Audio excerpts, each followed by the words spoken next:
yaitu keutamaan menjenguk orang sakit. Walaupun tadi sudah sempat kita sebutkan ya, keutamaan atau anjuran orang menjenguk orang sakit. Tapi ada hadis ini yang mulia, yang memang belum kita sebutkan tadi. Anda bisa lihat di bab nomor 50, keutamaan menjenguk orang sakit. Beliau mengangkat Rasulullah SAW bersabda, apabila seseorang menjenguk saudaranya sesama muslim, maka dia bagaikan berjalan di kebun buah-buahan surga hingga dia duduk. Apabila dia sudah duduk, maka rahmat meliputinya. Apabila dia menjenguk di pagi hari, maka 70.000 malaikat bersalawat kepadanya hingga sore hari. 70.000 malaikat berdoa agar Anda mendapatkan rahmat Allah. Diberikan rezeki, disembuhkan penyakit, dikeluarkan dari permasalahan. Ini luar biasa, salah satu password kata kunci keluar dari musibah. Jenguk orang sakit. Ada 70.000 malaikat. Kalau dia jenguk pagi hari, 70.000 malaikat mendoakan dia sampai sore hari. Apabila dia menjenguk di sore hari, maka 70.000 malaikat bersalawat kepadanya hingga pagi hari.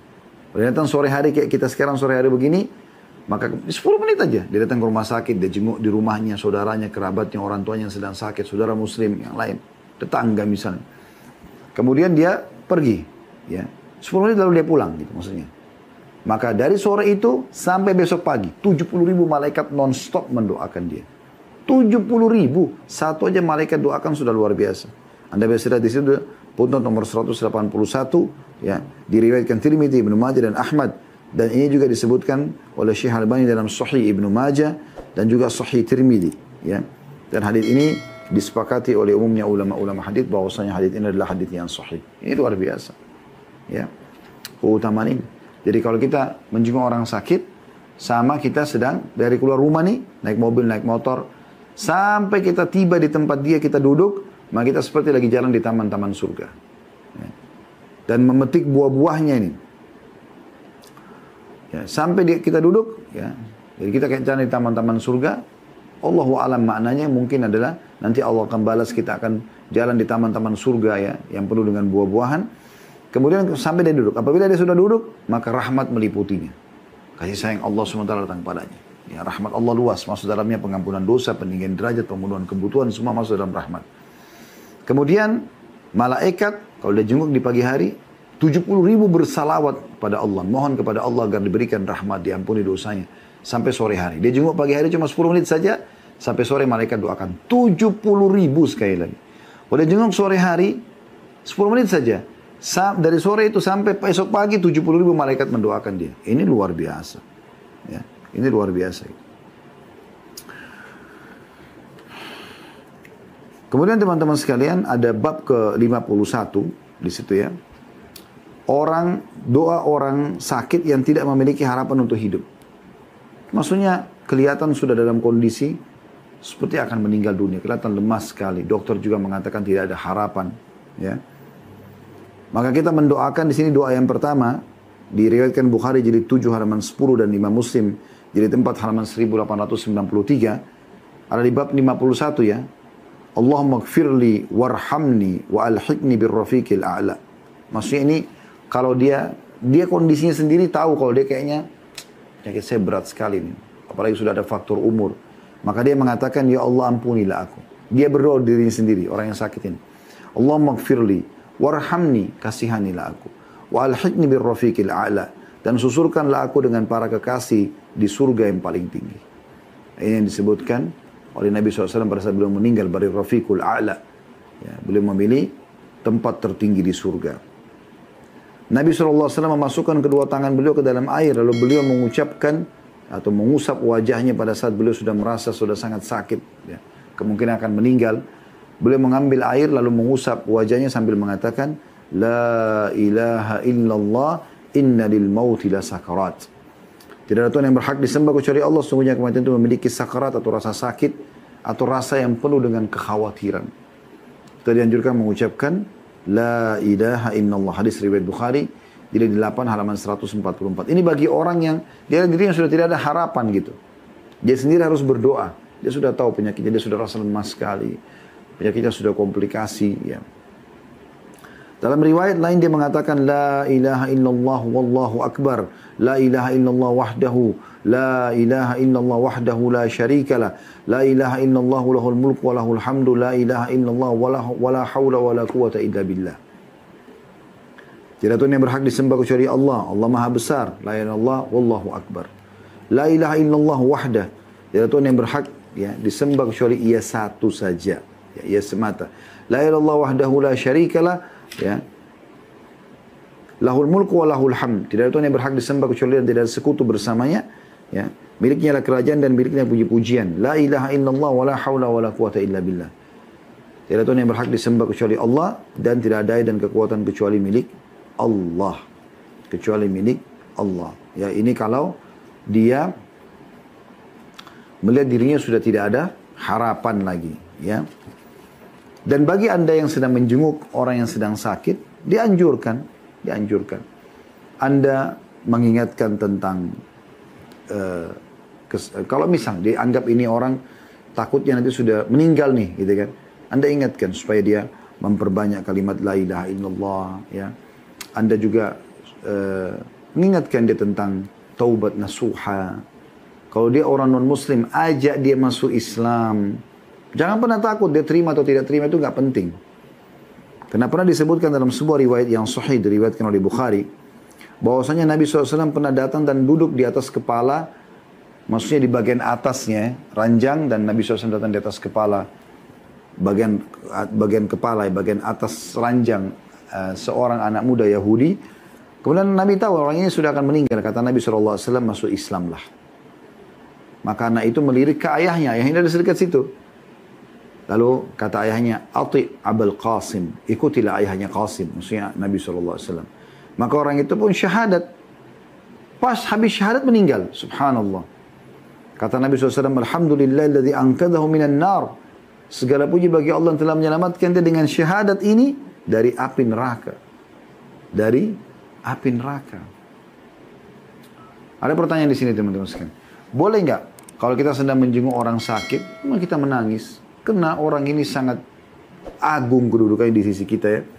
Ayah kita, ibu kita, pasangan hidup kita, anak kita. Kita merasa sedih. Boleh nggak kita menangis? Boleh. Tapi ingat, lisan tidak boleh mengucapkan sembarangan.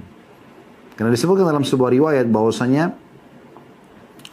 Nabi SAW dan Abdurrahman ibn Auf pernah menjenguk Sa'ad ibn Ubadah radhiyallahu anhum ajma'in. Jadi Nabi SAW bersama Abdurrahman bin Auf radhiyallahu anhu menjenguk Sa'ad ibn Ubadah pada saat beliau sedang sakit keras radhiyallahu anhu. Maka ketika tiba, Sa'ad lagi dikerumuni oleh kerabat-kerabatnya, lalu mereka semua pindah, memberikan ruang untuk Nabi SAW mendekat kepada Sa'ad. Lalu kata Nabi SAW, apakah sudah meninggal? Kata mereka, belum ya Rasulullah. Maka tiba-tiba Nabi SAW meneteskan air mata.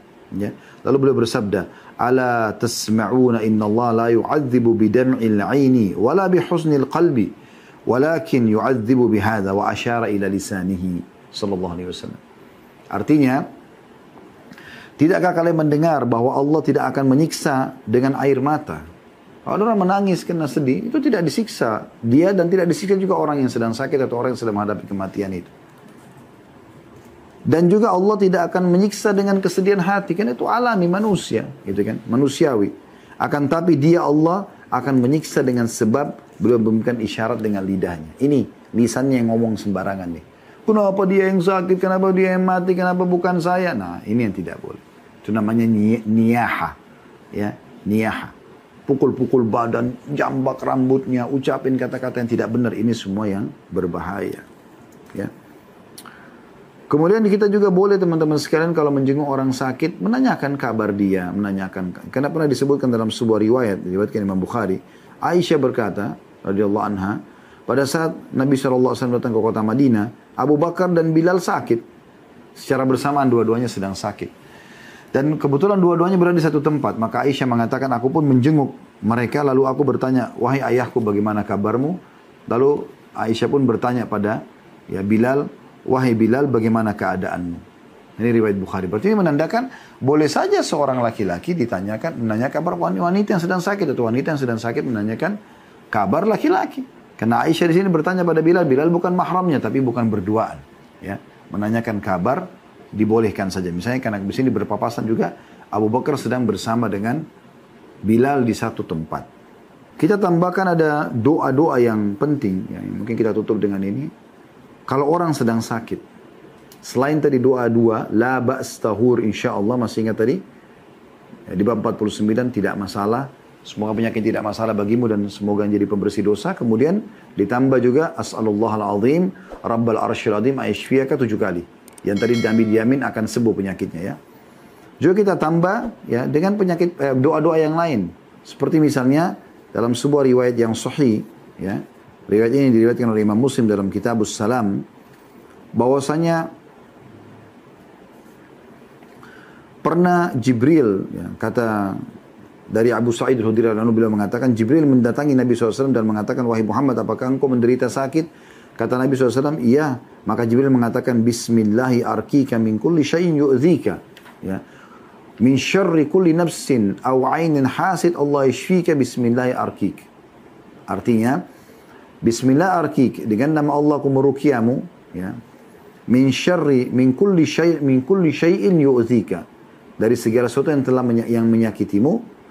Min syarri kulli nafsin aw ainin hasid, dan dari setiap kejahatan jiwa dan mata yang dengki. Allah yashfik, semoga Allah menyembuhkanmu. Bismillahi arkik, dengan nama Allah aku merukiamu. Ini termasuk doa Jibril alaihissalam kepada Nabi SAW. Ya. Dan kita juga boleh teman-teman sekalian menjenguk orang yang sedang sakit walaupun dia tidak sadar. Boleh kita juga dan tetap kita mendapatkan keutamaannya. Tetap kita dapatkan keutamaannya ya. Sebagaimana disebutkan dalam sebuah riwayat yang sahih riwayat Bukhari bahwasanya Jabir bin Abdullah berkata, aku pernah sakit dan dalam kondisi pingsan. Lalu Nabi SAW dan Abu Bakar berdua mendatangiku, menjengukku dalam kondisi mereka berjalan kaki. Maka Nabi SAW berwudu dan menuangkan air bekas wuduknya kepadaku, lalu aku pun siuman. Tapi di sini Nabi SAW menjenguk tanpa ya tanpa Jabir mengetahui, tapi Nabi SAW tetap mendatangi. Jadi kadang-kadang kan ada beberapa kerabat kita, orang kita kenal sudah dalam posisi tidak sadarkan diri, tetap kita mendapatkan keutamaannya. Dan tentu masih banyak doa-doa yang dianjurkan oleh Nabi SAW ya. Di antaranya juga ada doa adhibil ba's rabban nas ya, washfi anta syafi la shifa illa shifa'uk shifaan la yugadiru saqama. Hilangkanlah penderitaan ini wahai Rabb manusia dan sembuhkanlah ya. Karena engkaulah yang maha penyembuh, tidak ada kesembuhan selain kesembuhan darimu, yakni kesembuhan yang tidak meninggalkan penyakit.